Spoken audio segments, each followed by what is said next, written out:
Hi, everyone. This is Dawn Richard, also known as The Awakening with Dawn, and this is the Wake Up to Real Love podcast, where we share stories of struggles and triumphs in love, sex, and relationships, along with expert advice to create more conscious connections. I am super excited today to have my guest, Britney Glass. Welcome, Britney. Thank you, Dawn. Thank you for having me. I am so excited about today's podcast as well. Me too. Britney is an amazing woman. She is a leading glam life strategist, which you say, what is that? Well, she'll tell us. Trust me. She embodies glam for sure. She is a transformative interior designer and space healer. She's known for elevating high-level women into even bigger winners. Her sole purpose is to help women honor, celebrate, and own their true selves so they can show up fully in life, contribute their unique gifts to the world, and create the reality they want to live.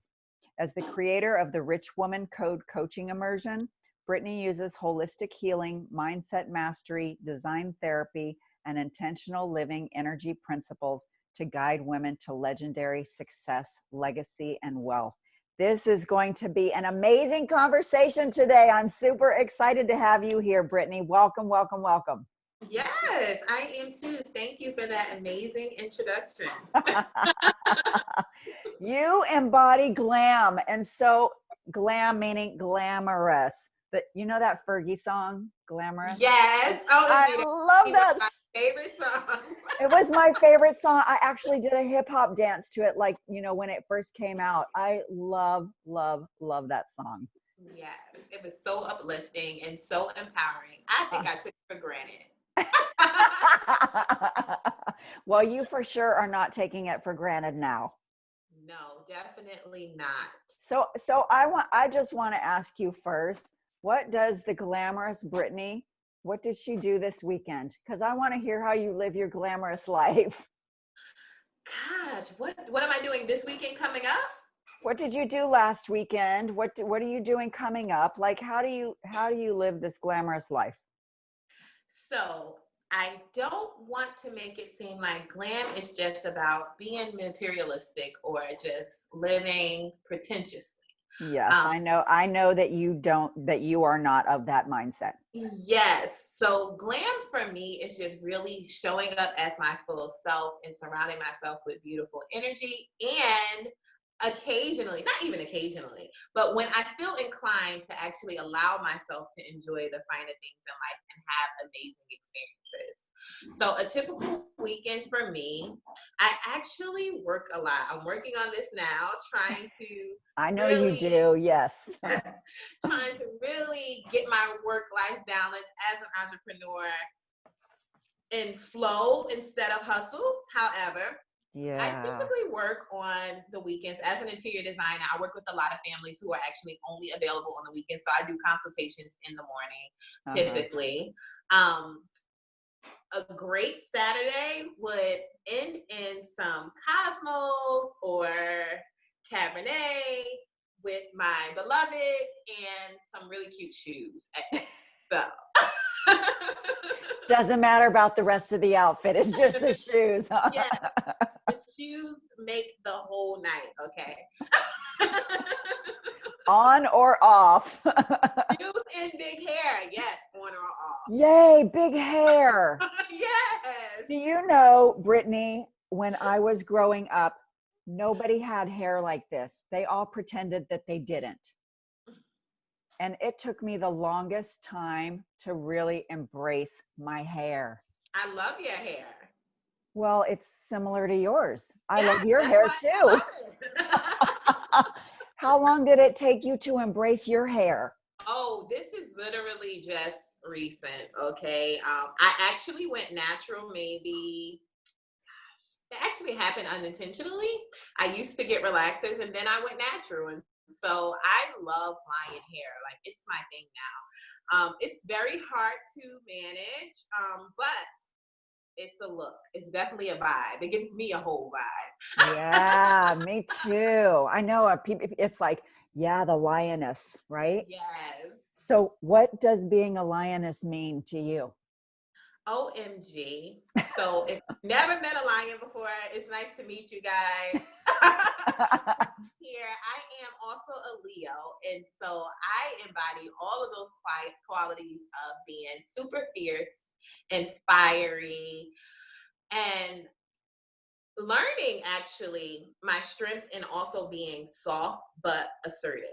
Mm-hmm. So that's what really aligning means to me, like standing and being able to communicate and assert myself a certain kind of way, but also understanding that I am equally or as powerful when I am also flowing. And I don't even know what the word is. Is the word, I don't want to say like a recessive. I just want to say, I don't want to say it as if it's like you're submitting, but just understanding that I don't necessarily have to always be like on the prowl or Yeah. super, yes, all How the time. just being present?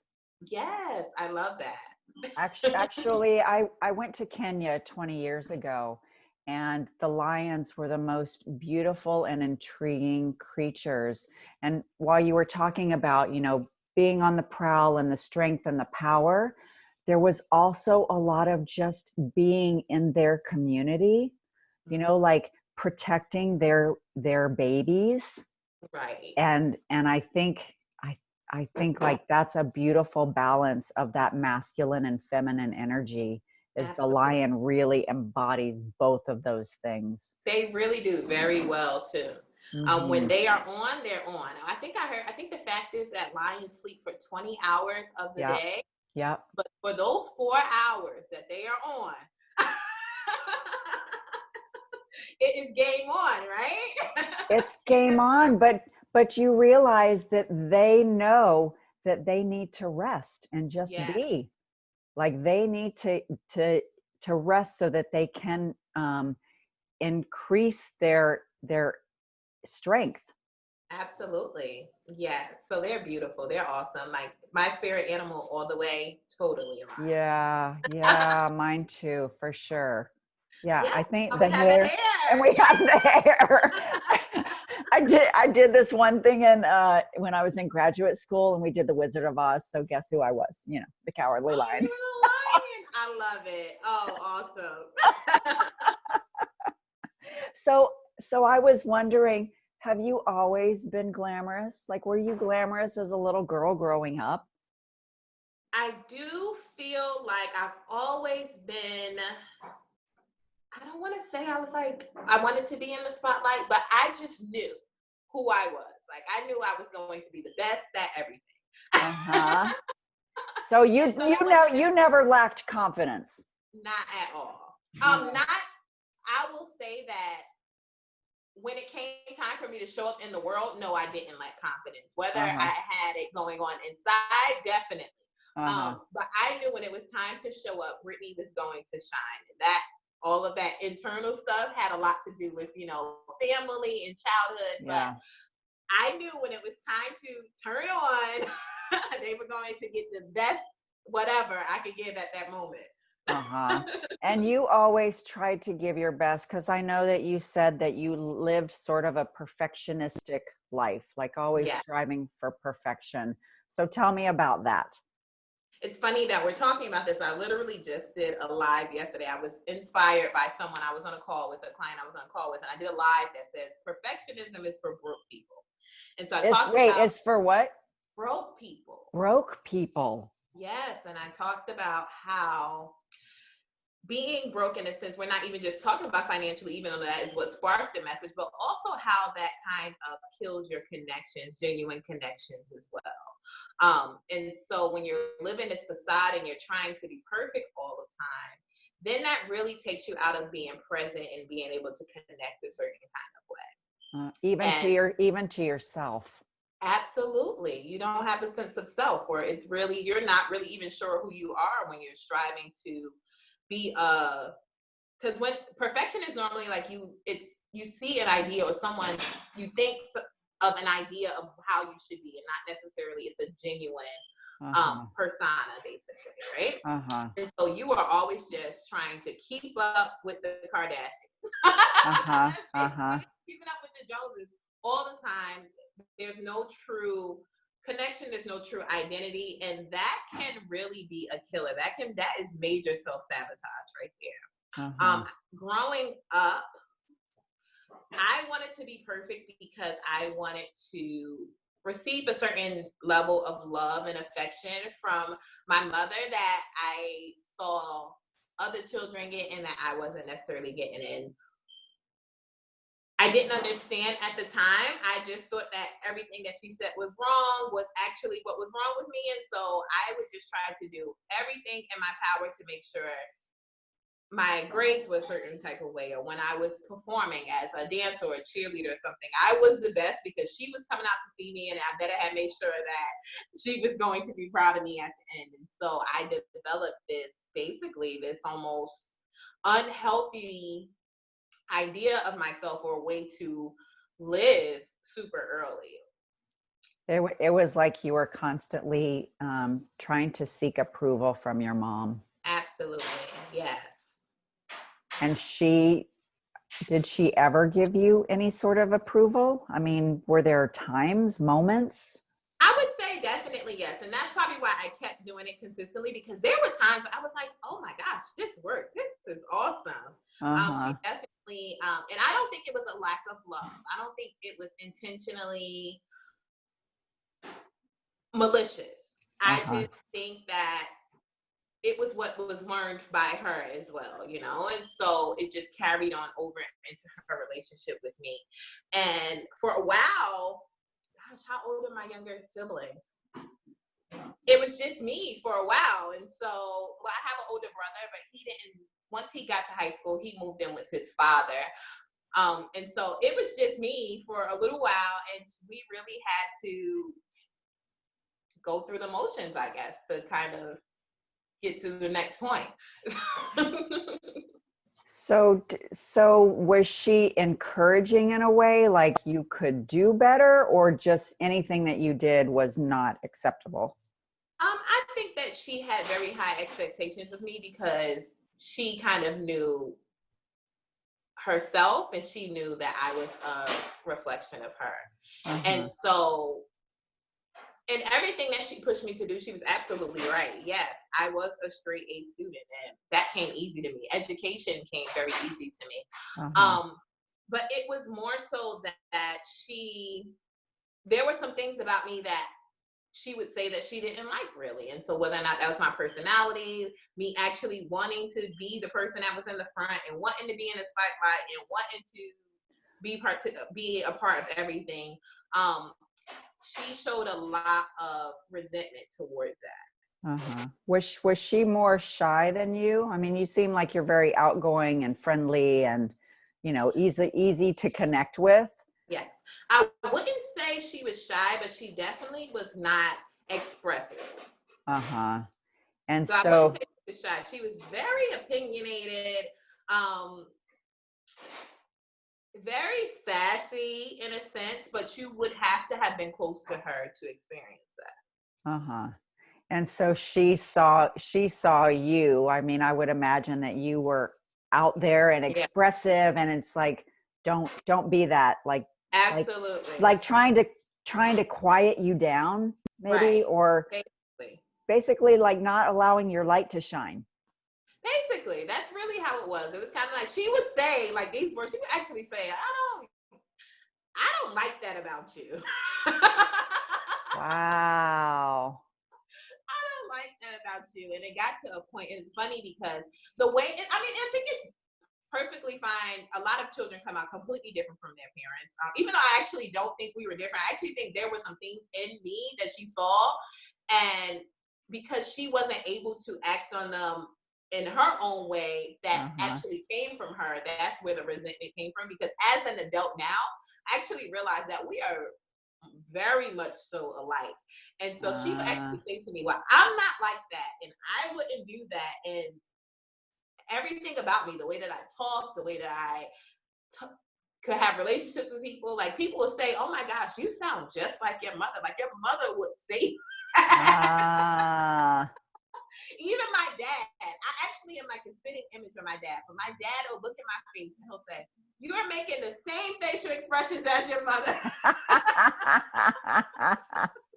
Isn't that so interesting how that happens? Yes. Yeah. So how did you overcome this, like unrealistic vision of who your mom thought you should be, as opposed to coming into your own saying, I need to stop listening to her version because I'm feeling like stifled. Um, this is a process, and I also want to say that once I started to understand how even adults have their own things going on with them, and I started to think and interpret her behavior and our relationship a certain type of way, I didn't think that her vision of me was wrong. I just thought that her execution of how she was trying to get to whatever level she thought, she just wanted me to be the best, honestly. It was just Uh-huh. that it was an unhealthy way in which she did it. I Uh-huh. don't think it was,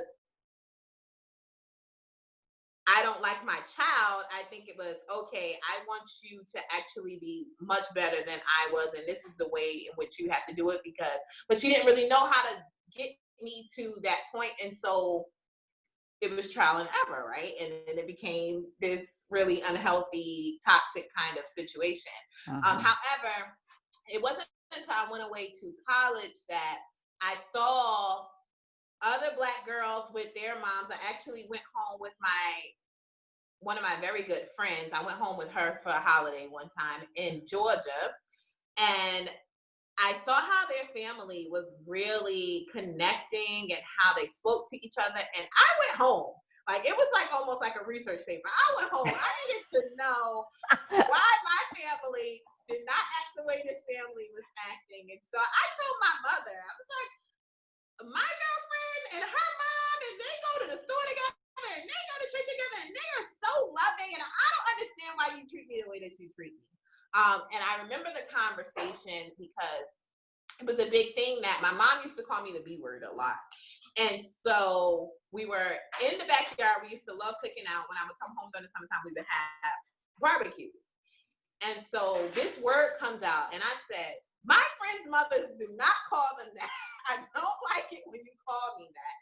And the Wow. look on her face when I said that, and that's when I knew, okay, this isn't because she's not doing it to me because she really feels, maybe she did feel like I was a biddy, right? But I don't think she was doing it where it was like she knew what she was doing was completely wrong. I think she Yeah. was doing it because it was learned behavior. Yeah. And she looked so stunned when I said it to her, and it was as if she had a moment of self-reflection. And she was like, oh. And she never said it again.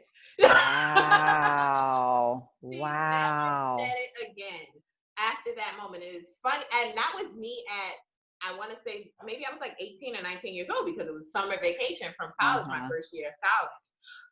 And that was just normal behavior from her. Absolutely. Right. Wow. So when my mom, so fast forward 4 years, my mother passed away from secondhand lung cancer a few weeks before I graduated from college. Mm. And up until that point, I just knew that I was going to graduate and work for the #1 auditing firm in the world, because I was going to be the best. And if that was going to be the best auditor, then that's what I was going to do, right? And whatever Uh-huh. I was going to do. And so I don't think that, even though that's exactly what I just said, perfectionism is for broke people. It's not realistic, right? But when she passed away, I still had the mentality that I was going to be extraordinary. So not necessarily perfect, but there's no way I was not going to be leaving my mark in whatever it was that I did. Mm-hmm. However, that whole dynamic and my perspective changed once I didn't have her there to guide me into a certain direction. Mm-hmm. And so I started to think, especially because she passed away so young, I don't want to leave this earth and not have experienced life the way I wanted to. And that's the biggest thing I got from her. Like, my mother was super beautiful, super articulate, but she was not, I don't feel, especially as I thought about her life, I don't feel like she lived a super happy life. I don't feel like she was a happy woman. I Uh-huh. don't feel like she loved as completely as she would have liked to. I do feel like there was a lot of conditions and circumstances in her life that really made her the way that she was. Well, and maybe she didn't feel very loved either. I agree. I absolutely 100% agree with that. Yes. And so I decided then that that wasn't going to be me. And it took a while for me to actually rewire this whole thing. I want to say almost, it's only been now just a couple of years, because even after she passed away, then I just decided I was going to do something else. But I wasn't healing my soul.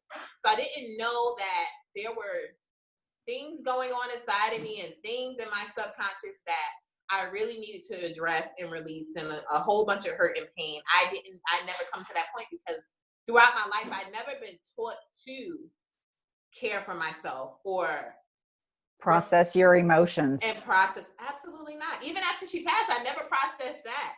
Wow. I went from only one moment that I showed real emotion, and I remember I got the phone call. We already knew that it was happening. I had gone home a few weeks before then, but I remember getting the phone call and still getting dressed to go to class that day, because I was going to be graduating in 2 weeks.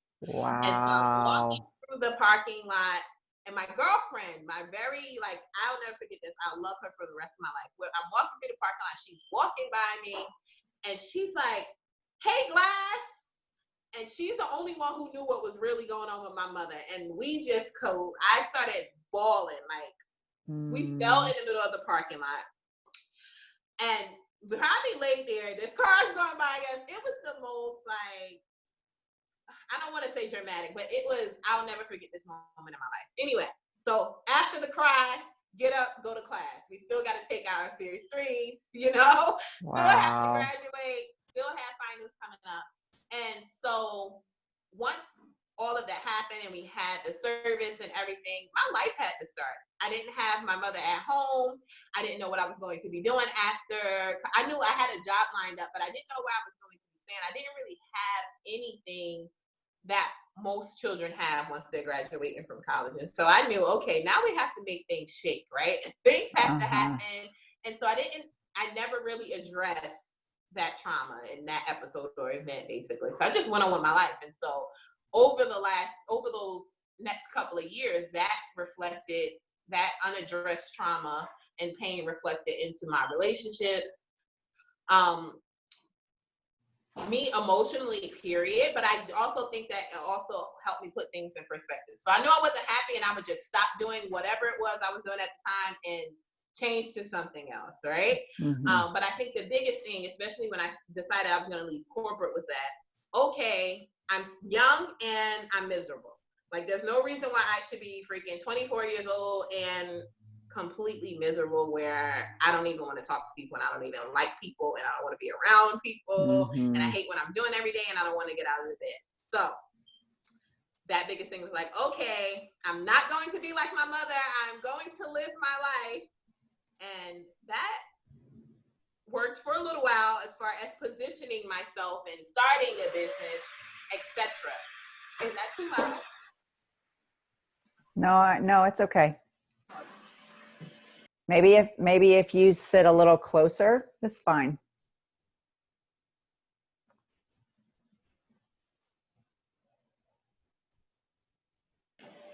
Is it good? Yeah, you being closer is helpful. Okay. And so I became an entrepreneur and started a business, but I really had a lot of unresolved issues. And that played out like that for a while, until honestly I just made myself sick. I just started taking on so many responsibilities. It was still that mindset from my childhood to be perfect and to pretend that everything was okay, even though I didn't feel like I had people in my life to support me, even though I didn't feel loved, even though I was in a toxic relationship with my partner at that time. No one knew all of the stuff that was going on in my life. Because you came out with a smile, and you always looked nice, and you looked perfect, and you were leading this perfect life on the outside. Yeah. And so it wasn't until I got really sick, I made myself physically sick, where I just was so lethargic. I tell this story all the time. Like, literally the right side of my body I thought I had almost like nerve damage. Damage. Because it would tingle. I couldn't sleep at night. I would have sweat. I basically never slept. I had so much anxiety. There was so much going on. I was having to make so much money. I had so much overhead. So I made myself sick trying to keep up with the Joneses or live this facade, basically. And once I got sick, I decided, okay, I'm going to stop doing everything I don't want to do. And that gave me time to start asking myself questions. You know, do you really, like, what kind of life do you want to live? You're an entrepreneur. You actually left corporate America for a reason, but you're still completely miserable. You still don't like yourself. You still don't even like the person that you've been with for the past 6 years. And so I started asking myself questions that I never knew to ask myself before. And that was just triggered. It was just a series of unfortunate events, basically. But that gave me space to kind of reevaluate and then finally do some soul searching, because I had never been spiritual before. I'd never been taught to be spiritual. My house was not necessarily religious. We did go to church a few times, but it wasn't ingrained in me. And now I'm actually not religious either, but oh my gosh, how much do I love God? Yeah. So, learning about and growing in my spirituality was really what was able to help me transition into my own self, into my own thought processes and ideas and beliefs, and be able to have a certain mindset to create the reality around me that I want. So because I know that you said that you had a bad intimate relationship. So tell me a little bit about that, and sort of how you woke up to say enough is enough and get to this spiritual journey where you're really fully embodying who you are and who you want to be and the life you want to create for yourself. Right. So that relationship actually started my senior year in college. Right around, all of these things started happening around the same time. Of course, my mom. That was after your mom. Yeah. Yes. But I attached myself, and this is why I love now being able to differentiate between attachment and connection. But I had attached myself to this man that I knew from the very beginning was not a good match for me, but he checked the boxes enough for me to start to build a life with him. However, our relationship became pretty toxic and pretty fast. And so from the verbal abuse and the physical abuse, and we just really didn't like each other. Like, when I think about it, I have no idea what the heck was going on with me and why I stayed in this situation for so long. But we just did not get along. We were literally like oil and water. But we together lived a facade. We both had nice cars. We were buying properties. He had a good job. We were both like, he started his own business. I started my own business. So together, we seemed like the ultimate power couple from someone looking out. We were very good looking. Oh my gosh, the photos you would have never known, right? Yeah. Photos don't tell much except just what's right in front of you. You would have never known. And we went on like this for years. And then I started to grow up. And it took me a little while to grow up. And of course, with being with him, he was older than me. So I want to say maybe he's like 7 years older than me or so. I can't even remember how old I am right now, but I want to say about 7 years older than me. But he had picked up these toxic qualities and traits and from another relationship and brought them into this relationship. And so when I noticed that it really started when I started to become my own. And so he met me as a girl who was losing my mom and wasn't really completely present. And then as our relationship went on, all of a sudden I was like, oh, I want to do this. I'm starting this business. I am everything. Like, I can do anything and everything. And then I noticed our relationship dynamics started to change. And so they started off just, we don't really get along and we don't talk nice to each other, but then it started to, it just gradually got worse and worse. And What was Do you think he was threatened by you coming into your power and strength? um, I think it was, I don't like the word threatened, but I guess that is what it is. I mean, I don't want to make it Uncomfortable? downplay it. Yes. Uncomfortable? I don't want to downplay. I think that it was something that he wasn't expecting. Uh-huh. And he wasn't moving at the same rate as I was moving. And so it started to, even as far as we just weren't equally yoked. When I started to just think bigger, I can identify it by naming what it is, but it wasn't as if he didn't want more from himself. It's just that he didn't know how to execute them more, right? And so it would be like, okay, I want this, but I don't really want to do the work to do this. Or So it was more about words than actions. right. And I would end up being the one that has to kind of help you jumpstart into whatever it is that you wanted to do. And our relationship, basically, we didn't have the balances we were supposed to have. And so I would have to show up to get you where you're supposed to be all the time. And I have to make the decisions that I have to do. And it was too much. And I was tired. It was basically like you were being the masculine energy. The energy. And so it was this major toxic masculinity going on, because there's hitting and there's all this verbal abuse. And then I still have to show up a certain type of way and make decisions. And I can't really trust you 100%. I can't even trust you really at all to make decisions. I don't trust your judgment, and even in our intimate moments. And so once you start to violate a person or your wife or anyone a certain type of way, that changes everything for you. I don't trust you in any aspect. No, because you provide no sense of safety, security, and protection, which is that, I mean, for me, that's like the most epitome of masculine energy, is like you are the strength and the protector so that I feel safe. Right. I feel safe in my own right, but being in partnership with you, it's like you should be my biggest protector and strength and always have my back. I should never feel like exactly. I remember one time he actually said to me, I'm just thinking this randomly, and it was crazy. We would fight on vacations. We would be on islands, enjoying, living it up, spent a whole bunch of money, and we are fighting on vacation. Doesn't make sense. We would be fighting in the shower on vacation. And so I guess it did become, he wanted me to be less a little, or just a little bit more.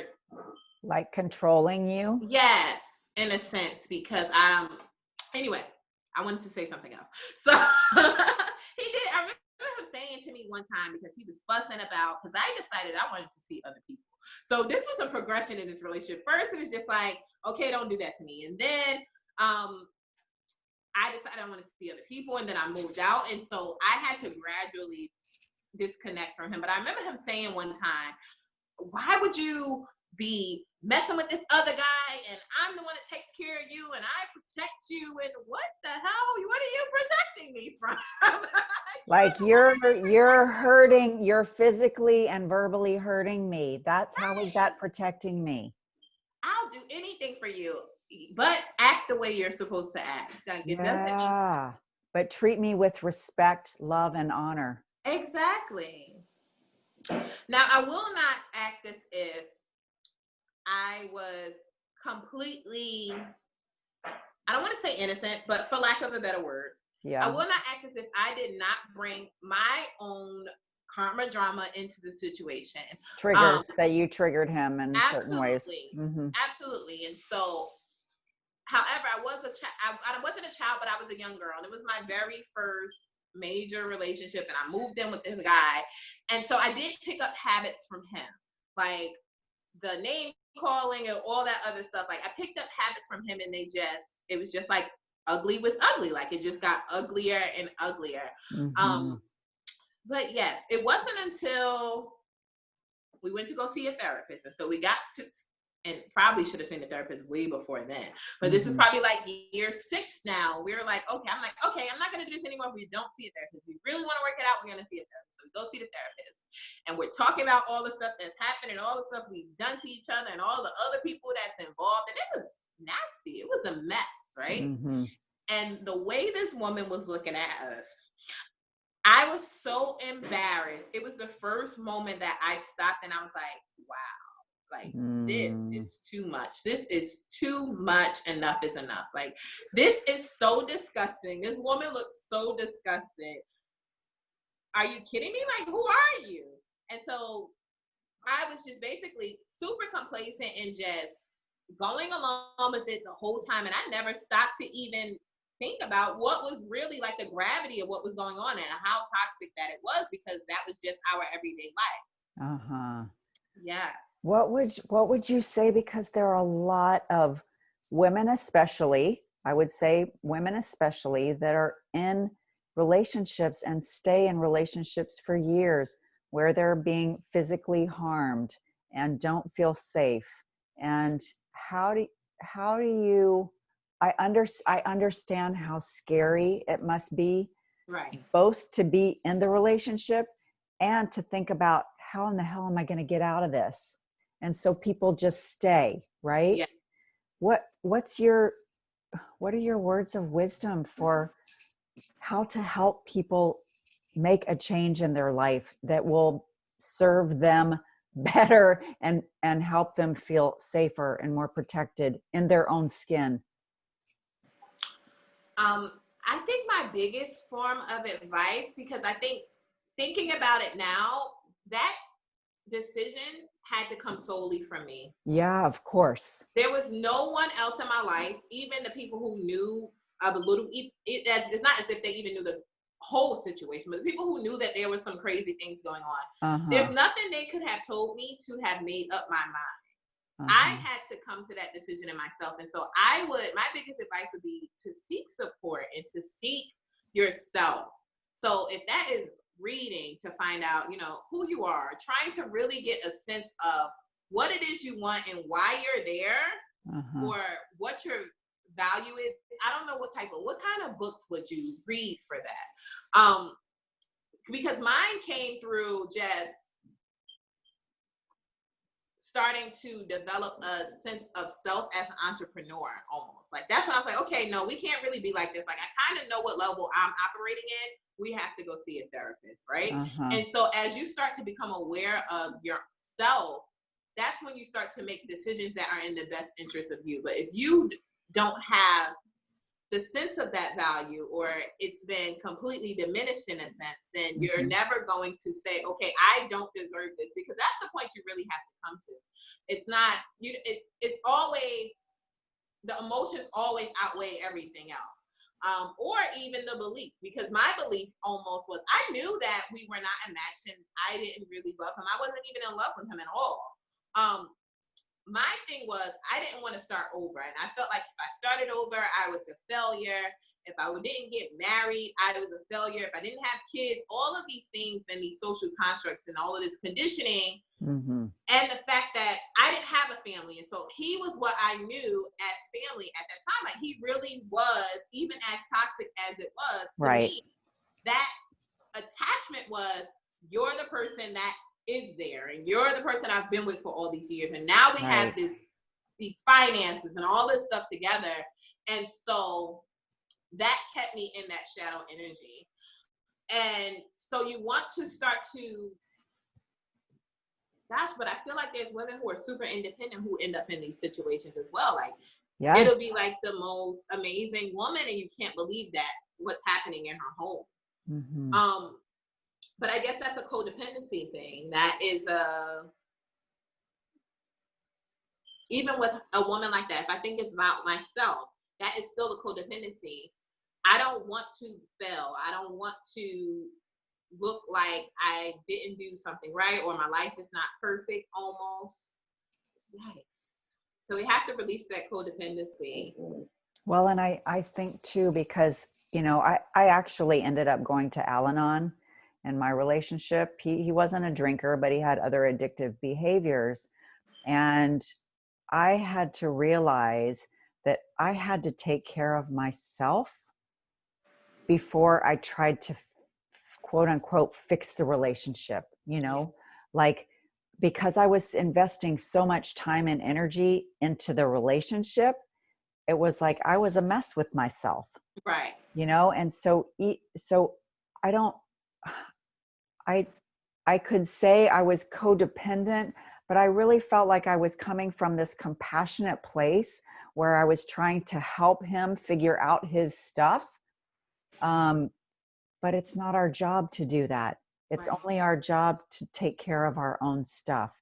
And when you're in a situation that is not healthy and right, Yes. then you have to trust that and honor what you need to do to take care of yourself in the best way possible.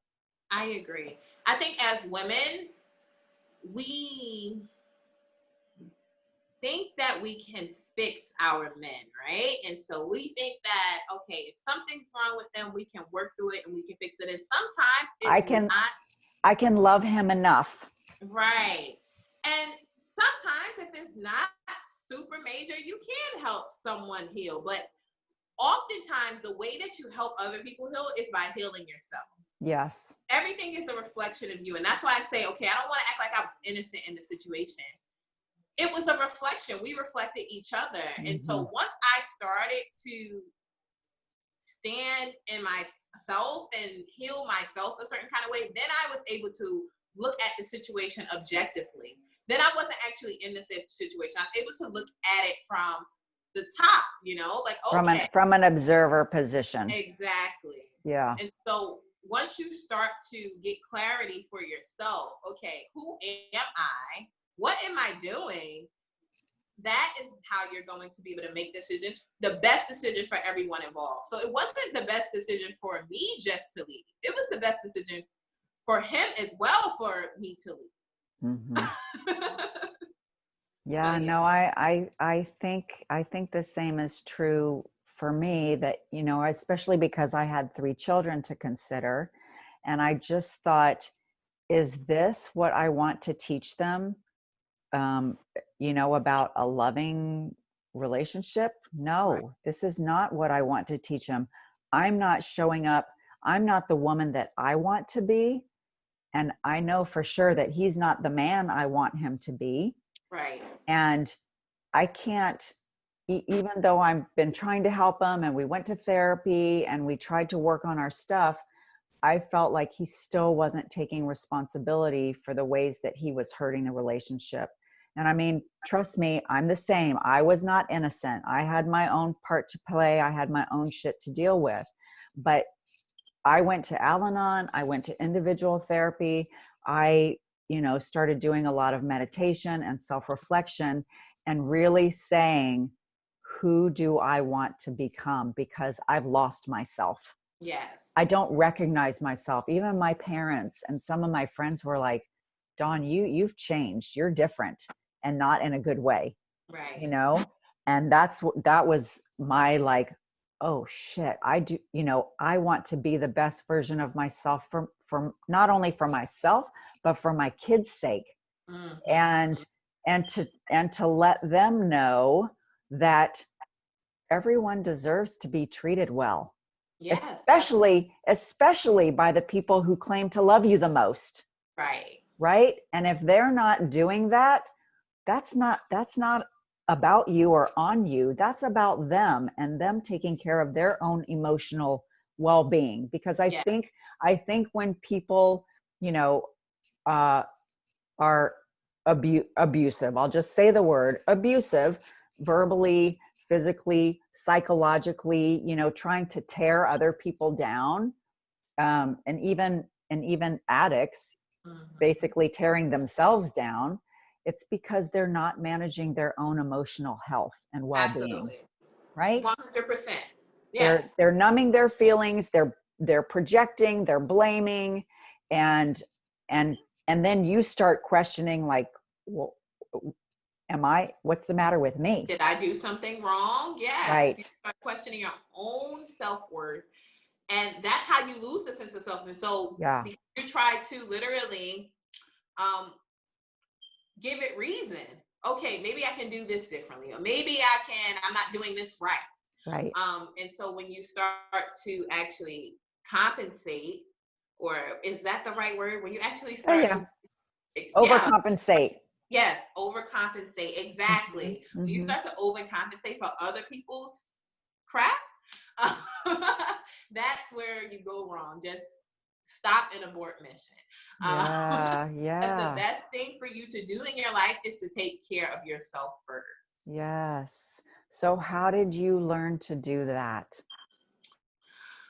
Wow. I had to spend a lot of time with myself. Um, Uh-huh. I find that actually a lot, especially millennials, we have this thing where we love to have companionship, and that companionship, Virtual. exactly, even virtual and physical. But a lot of the people that I see in relationships, they've always been in relationships, and so you went from a child into being an adult, and during this whole time you've been in the same relationship with the same person that you've known for years.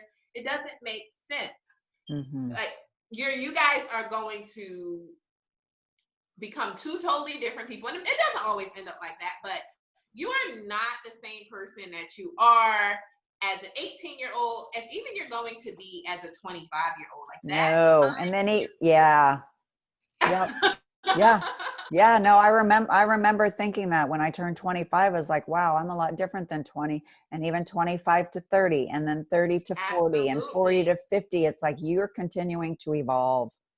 Yes, but I think the biggest important thing, the biggest thing that I was trying to say is there has to be a period in your life where it's just you, Yeah. and you really get to know yourself. You really get to love yourself, because we're a lot of the times we have no idea how to even love ourselves and Yes. honor ourselves a certain type of way. Yes. Um, Typically, we are taught to suppress our expressions and our talents and our gifts, or we have to live this life where we start to do this status quo kind of structure in our lives. And so Or it's kind of or like, okay, sacrifice for other people. yes.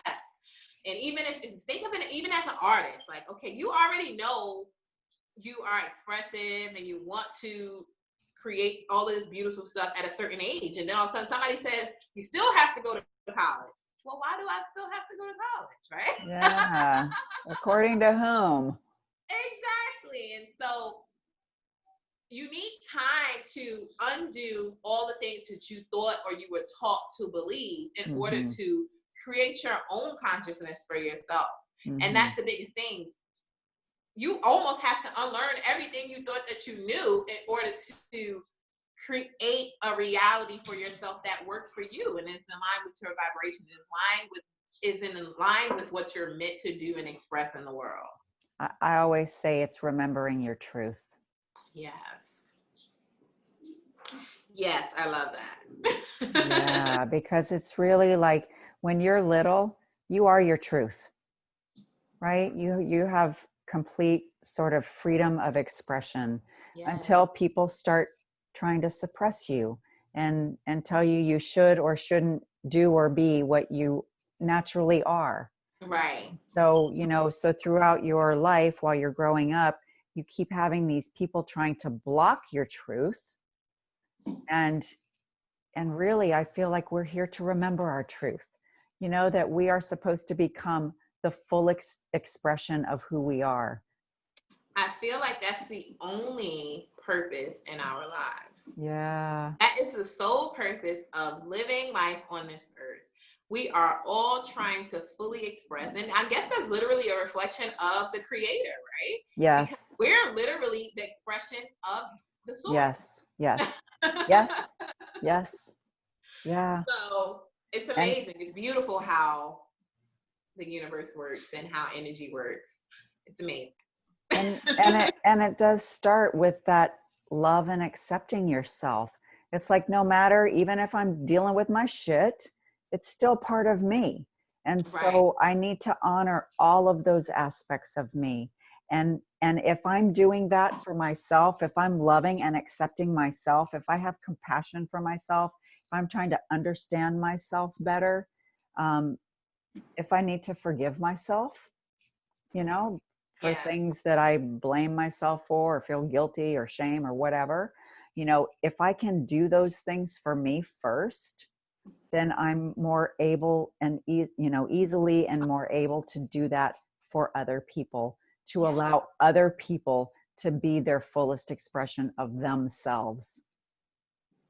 Yes, ma'am. Yeah. So this is what you're helping other women do, Britney. You want to talk a little bit about your business and how you are helping women express themselves in their fullest way, in their Yes, glamorous way? absolutely. I feel like we just kind of covered all of the deep Yeah. in that. But I specifically love working with women, and my heart goes out to women because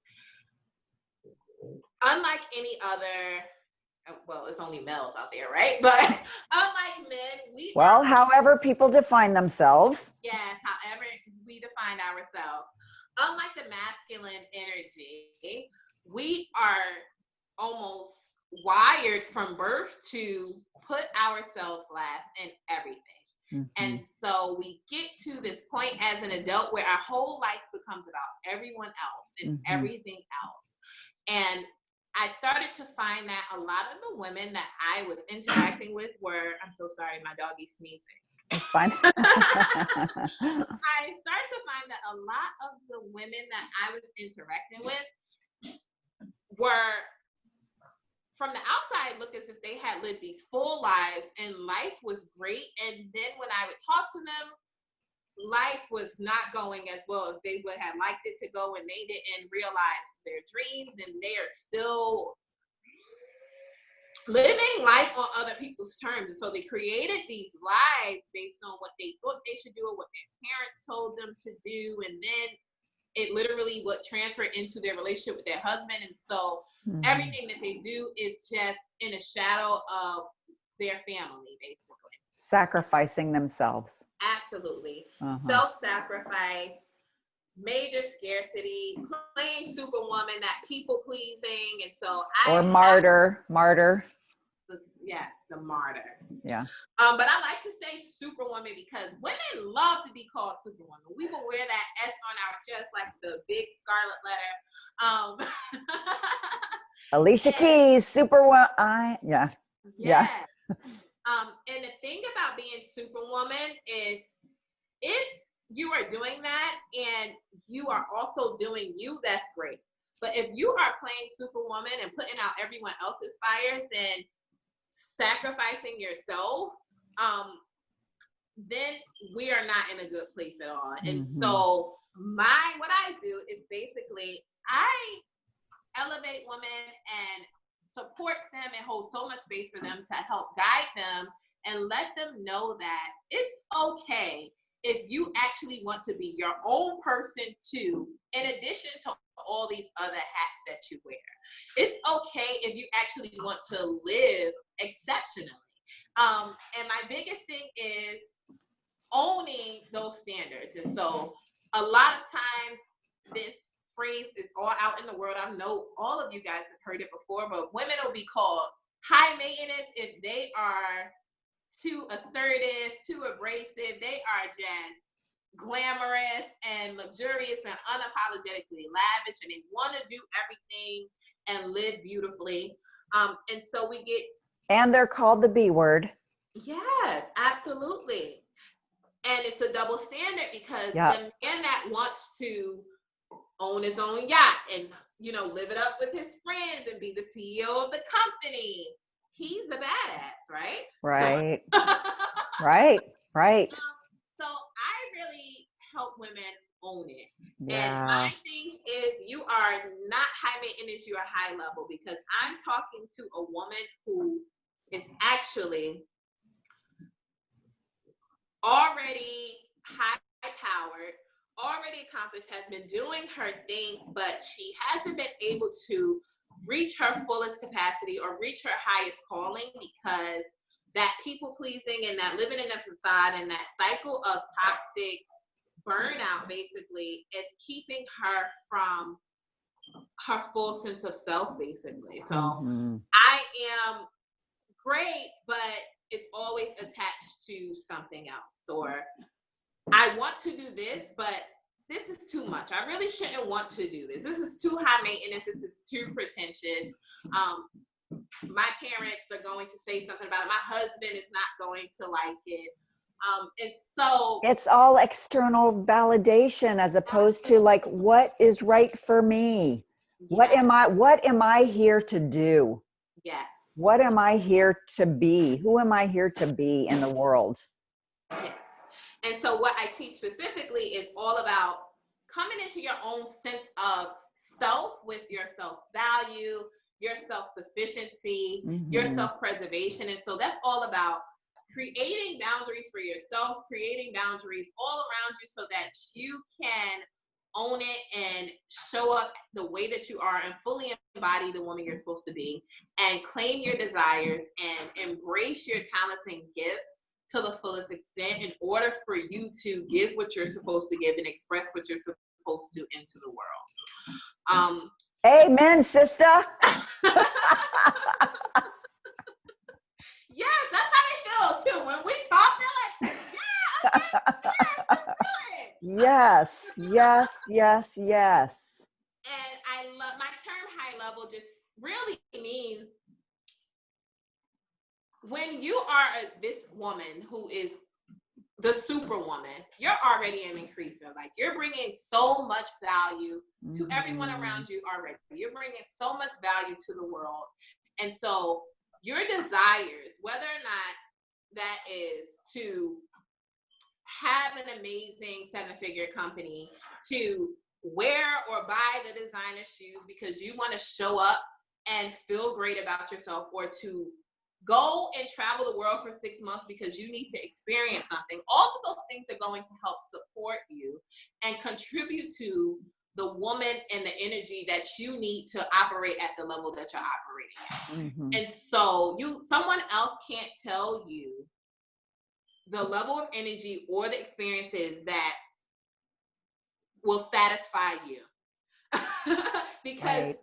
they're not vibrating in your bubble. They're Right. not doing the things that you do. They are not increasing the way that you provide increase. And Yeah. they may be doing so in their own way. However, they can't speak to your vibration and your energy and what God is saying is for you and the way that you're supposed to operate and the way you're supposed to express.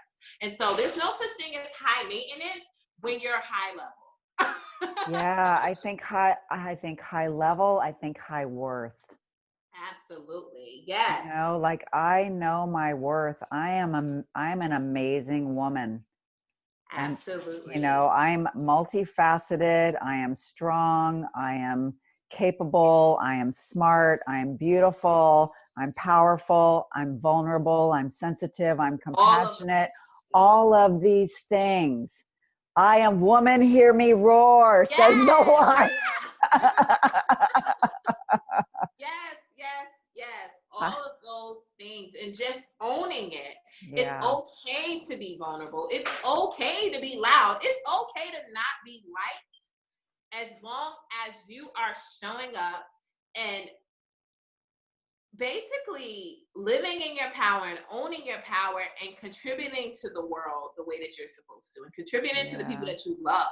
Like that's the only way for the people around you to actually start to step into their own and their light and their best self. You can't expect your children to reflect something that you don't reflect, right? Because it's everything's learned behavior. We just talked about that. We talked about my learned behavior from childhood up until I was able to kind of get a grip on my life and unlearn some things.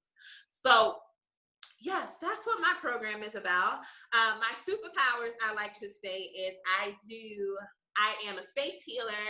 And as previously mentioned, I am an interior designer. So I use intentional living principles and space healing and space activation. My mantra is mind, body, soul, and space. And so when I'm working with women, we go through all 4 of those holistic energy principles and rewire them and optimize them to support the woman that you would like to embody or the desired level of success you would like to achieve. Yeah.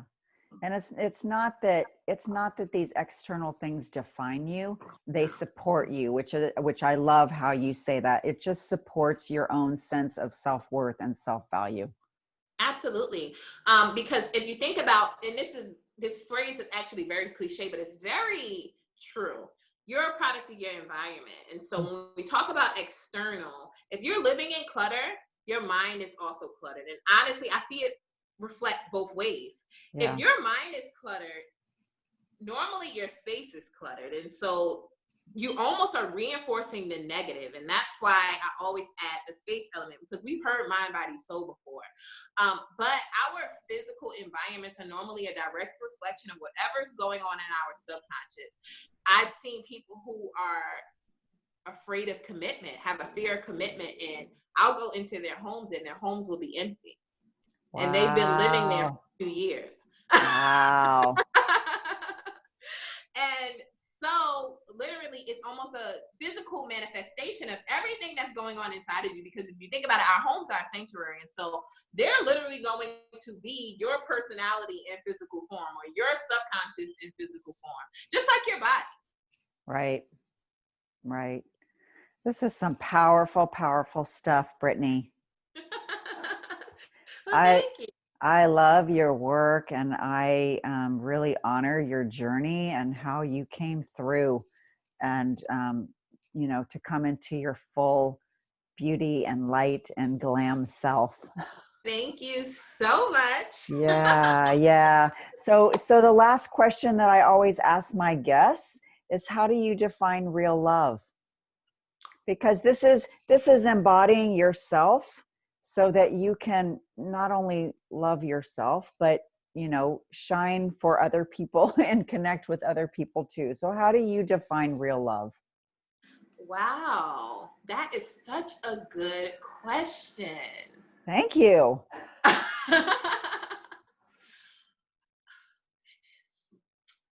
I define real love as genuine connection and genuine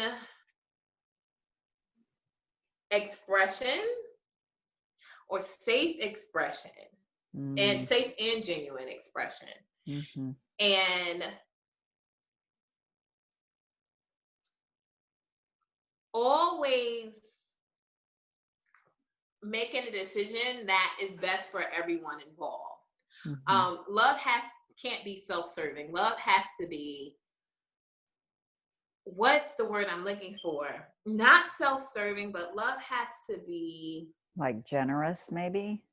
generous, but it's another word that I'm looking for, because it can't just be from your own perspective. It can't be, I love you until you do something I don't like, or I love you until it doesn't work for me anymore. It has to be unconditional. It has to be, oh gosh, this is a great question. Look, I wasn't ready. I know everybody's like, wait a second, I need to think about that for a little while. Yes, love has to be discerning, almost, in a sense. Yeah. Yes.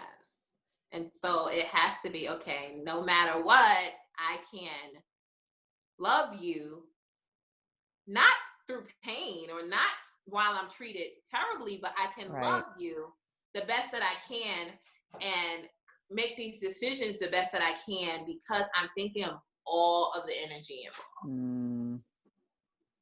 Yeah. Yes. That's beautiful. Thank you. I hope it was. I wasn't ready. No, I just like to hear what people, how people express it. It's really beautiful, because everybody has a little bit different way of talking about it, but it all comes back to the same place. It's like in your heart. Yes, absolutely. Right? Coming from the heart. So how can people get in touch with you if they want to work with you or find out more about you? Okay, so on both Facebook and Instagram, I am Britney C. Glass. Britney spelled Britney, and glass like the glass you drink out of, guys. Like that glass of champagne we're going to have later. Yes, yes, yes. So Britney Glass on Facebook and Instagram. My opt-in high level woman activation is live now. Launched it a few days ago. So Woo, if you congratulations. want to activate shameless pleasure, passion, and luxury in your life, and you really want to dive into that concept of being high level and not high maintenance, you want to get that at www.highlevelwoman.com. Do I have any other things? Oh, and you can join my Facebook group, The Rich Woman. To connect with me on Facebook, it's super juicy. I do lives and trainings like 2 times a week. It's a bunch of amazing high level, high vibrational women. So I would love to see you there, connect with you, tag me, ask me questions, introduce yourself. And that's all. Yay, perfect. Yeah, Brittany's a powerhouse. Y'all find her, please. Thanks, John. So if you have enjoyed this conversation, which I'm sure you did, if you're listening to this, because we talked about a lot of deep, meaningful, amazing things that are so important for all of us. So please subscribe to the Wake Up to Real Love podcast and share with your friends, give us feedback, write reviews.